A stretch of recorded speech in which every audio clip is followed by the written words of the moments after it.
નમસ્કાર મિત્રો, રૈયા ગામે પહોંચ્યો છું અને અહીંયા રૈયા ગામે સમસ્ત રૈયા ગ્રામજનો દ્વારા દર વર્ષે અહીંયા સંત મેળાવડો યોજવામાં આવે છે અને એનો મુખ્ય હેતુ છે લોકોને વ્યસન મુક્ત કઈ રીતે બનાવવા, યુવાધન બરબાદ થતું અટકાવવું કઈ રીતે, આવા અનેક વિચારધારા માટે આ સંત મેળાવડાનું આયોજન રૈયા ગામે થતું હોય છે। ત્યારે આપણે અહીંયા વાત કરશું, બનાસકાંઠા જિલ્લા મહિલા મોરચાના પ્રમુખ ભીખીબેન પણ જોડાયા છે અને દર વર્ષે આ આયોજનમાં પોતે સહભાગી બને છે। ત્યારે પ્રથમ વાત કરશું આપણે ભીખીબેન સાથે।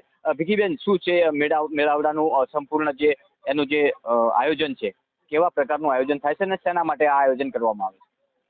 આજે અમારે છેલ્લા કેટલાક વર્ષોથી રૈયાની પવિત્ર ને પુણ્યશાળી ધરા ઉપર અમારા રૈયા ગામના સમસ્ત ભાઈઓ અને ગ્રામજનો સાથે મળી અને આવા સંત મેળાવડાનું આયોજન દર વર્ષે કરે છે અને અમારો મેઇન હેતુ વ્યસન મુક્તિ, અમારા ગામની એકતા અને ભાઈચારાની ભાવના જાળવી રહેવા માટે કરી અને અમારા આ કાર્યક્રમનો હેતુ છે। અહીંયા અમારા મહેસાણાથી પધારેલા મહેન્દ્રરામ મહારાજ, કોટડી નિવાસી પરથીરામ મહારાજ, આસેડા નિવારી મારા ગુરુવર્ય શ્રી દયારામ બાપુના સુપુત્ર એવા નટુરામ સાહેબ અને નામી જ્ઞાન વ્યાસપીઠ પર સંતો આજે પધારી અને જ્ઞાન ગંગા આજે વહેવડાવવાના છે અને સુંદર આવા સંતોના જ્ઞાનની જ્યારે વાતો આવી અવારનવાર ધાર્મિક વાતો આપણી કાને પડશે તો કંઈક ને કંઈક સુધારો આવશે અને એકતાની ભાવના જળવાશે અને કંઈક નાના મોટા વ્યસનો છે એમાંથી માર્ગ મળશે અને મુક્તિ મેળવશે અને સારું એજ્યુકેશન મેળવશે, દીકરીમાં સારા સંસ્કાર ઉતરશે। એ જ ભાવના સાથે અમારો કાર્યક્રમનો હેતુ છે। અસ્તુ ભારત માતા કી જય। કેટલા સમયથી આ મેળાવડાનું આયોજન થાય છે અને આ મેળાવડા થકી સમાજને શું સંદેશ જાય છે? અવારનવાર આવા મેળાવડા દ્વારા ક્યાંક ને ક્યાંક નાની રૂઢિચુસ્ત રિવાજો, કુરિવાજો, દહેજ પ્રથા, દીકરીની અંદર સારા સંસ્કાર, શિક્ષણનું સિંચન વગેરે આની અંદરથી અમને જ્ઞાન પ્રાપ્ત થાય છે। અમારો મેઇન હેતુ એ છે કે અમારી દીકરી સંસ્કારી બને, અમારા ભાઈઓમાં નાના મોટું ક્યાંક બેન દીકરીઓમાં કે ભાઈઓમાં વ્યસન હોય અને કુરિવાજોમાંથી મુક્ત થાય, એ જ અમારો હેતુ છે। બિલકુલ, કુરિવાજો જ્યારે આ જે કળિયુગમાં વધી રહ્યા છે એને રોકવા કઈ રીતે, યુવાધન બરબાદ થતું અટકાવવું કઈ રીતે, આવા અનેક સંદેશાઓ અહીંથી જતા હોય છે। ઘણા સમયથી અહીંયા આ આયોજન થાય છે। મારી સાથે એક સંત જોડાયા છે, મહેન્દ્રરામ બાપુ, જેઓ દર વર્ષે જ્યારે આયોજન થતું હોય છે ત્યારે લોકોને એક અનેકો સંદેશ કે લોકો વ્યસનથી દૂર રહે અને પોતાના પરિવારનું ભરણ પોષણ સારી રીતે થાય, જે લોકો વ્યસન નથી કરતા એમનું સંપૂર્ણ જીવન પણ એક સફળ રહે છે, એવો અહીંથી એક સંદેશ જાય છે વ્યાસપીઠ ઉપરથી। અને અલગ અલગ અહીંયાથી ઘણા દૂરથી સંતો આવેલા છે, એમને પણ આપણે એમની સાથે પણ ચર્ચા કરશું। ખાસ કરીને મહેન્દ્રરામ બાપુ અહીંયા આવ્યા છે, તેમની સાથે ચર્ચા કરવી છે મારે કે એક બાજુ વ્યસન અને બીજી બાજુ દીકરીઓને જ્ઞાન, એક બાજુ શિક્ષણ અને બીજી બાજુ બરબાદ થતું યુવાધન, કઈ રીતે રોકશો? સનાતન ધર્મ દ્વારા, નિરાજ સંપ્રદાય દ્વારા, પૂજનીય સંતો દ્વારા જ્ઞાનનું સિંચન કરી અને પ્રથમ જે કંઈ છે પ્રતિજ્ઞાઓ આપીને આજે આ સમાજના ઉત્થાન માટે પૂજનીય સંતો સતત પ્રવાસ કરી અને વ્યસન મુક્તિ અને કુરિવાજો દૂર કરે છે, અંધશ્રદ્ધામાંથી બહાર કાઢે છે। એ આધ્યાત્મિક વિષય દ્વારા જ દૂર થતું હોય છે। એટલા માટે અમારા પૂજનીય સંતો સતત પ્રવાસ કરી, ગામડે ગામડે પ્રવાસ કરી અને આ જીવોના ઉદ્ધાર માટે કામ કરી રહ્યા છે। નિરાજ સંપ્રદાયનું પણ સતત એવા પ્રવાસમાં સંતોએ પેલી જે 5 પ્રતિજ્ઞાઓ મૂકી છે, દારૂ, ચોરી, જારી, મોશ અને જુગાર, આ પંચશીલનું પાલન એ પ્રથમ કરાવવામાં આવે છે।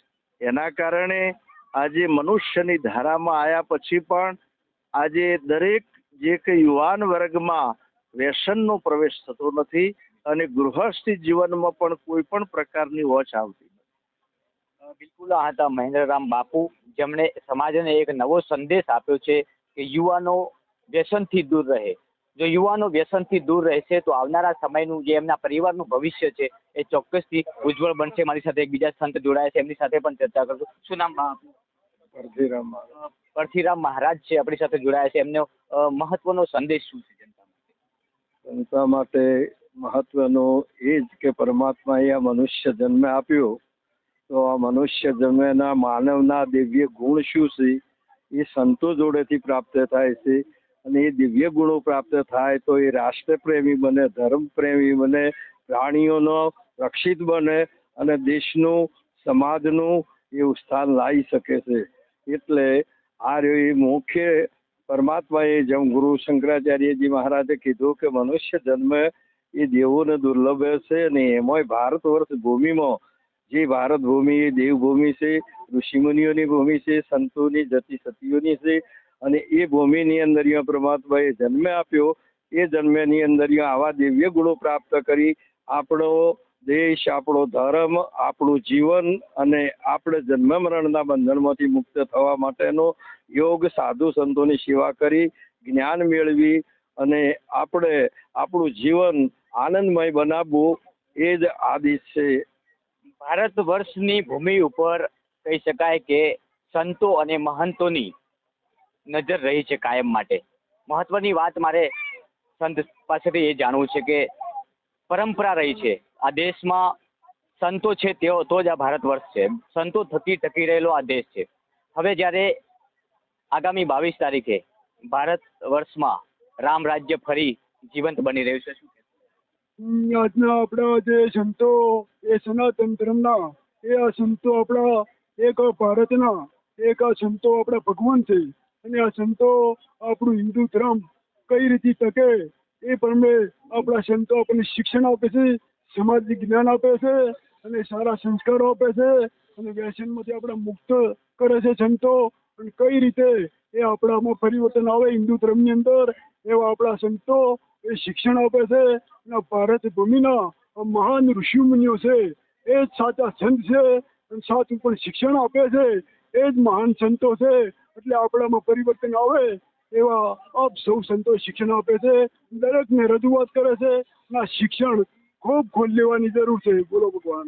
બિલકુલ, પરિવર્તનની ભાવના થકી અહીંયા આ કાર્યક્રમ યોજાય છે.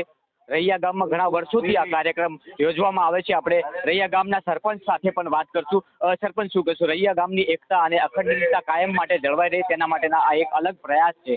સંતો મહંતોનો આ એક અલગ પ્રકારનો મેળાવડો છે અને એ જે રૈયા ગામ એક સંપ થઈને આ યોજી રહ્યો છે કે યુવાનોને સાચું માર્ગદર્શન મળે, સાચી દિશા મળે.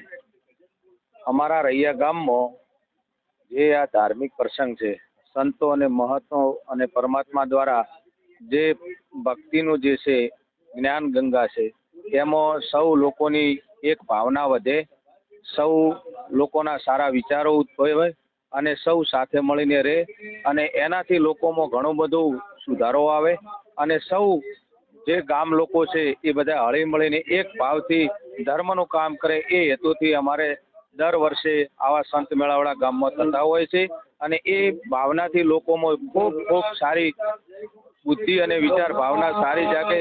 એ જ ભાવનાથી અમે સૌ આ ધર્મના લોકોને સાથે રહેતા હોઈએ.